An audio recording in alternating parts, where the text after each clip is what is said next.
رفقای گلم یه تیکه چوب داریم که با اره فلکه مربع شکل اومده. من یه تیکش رو تراشیدم. حالا من تو اینجا دسترسی برقم ضعیفه، با یه دونه فرز شارژی و یه دونه چوب ساب که تقریبا میشه گفتش ایمنیش نسبت به چوب سابای دیگه بهتره. میخوام یه شکلات خوری درست کنم.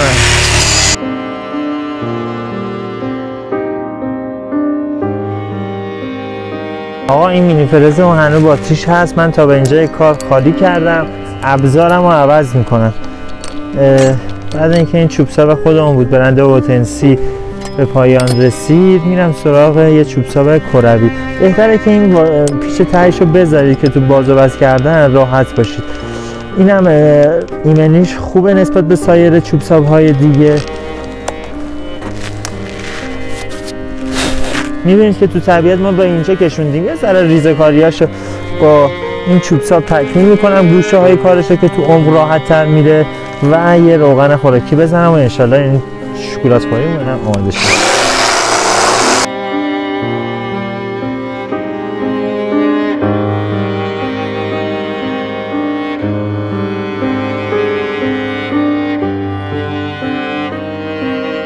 این به عنوان یه شکلات خوری درست شده که دیگه جاش تراشیدهش تموم شده، عمقش رو پیدا کرده.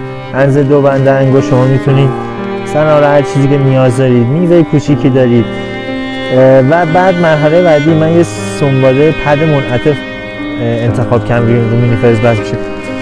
تو مجموعه ما کلی سنباده هست، سنباده های متریه، میتونید شما متری بگیرید یا از این کرکی های 11 سانت.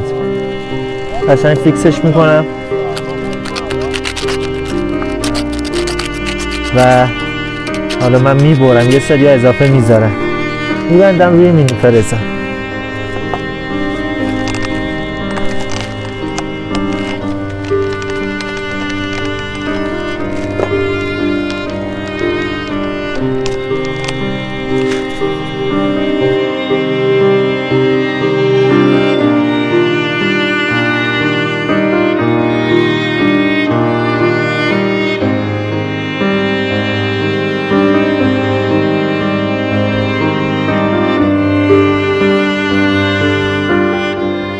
خب دوستان، تقریبا سنباده کاریش هم تموم شد. این روغن ما خوراکیه که این غیر خوراکیه. همه جور روغن تو مجموعه ما هستش.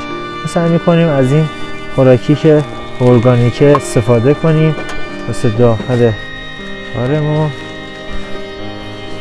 که حالا اگه خوراکی خواستیم بذاریم داخلش اختلالی ایجاد نکنه تو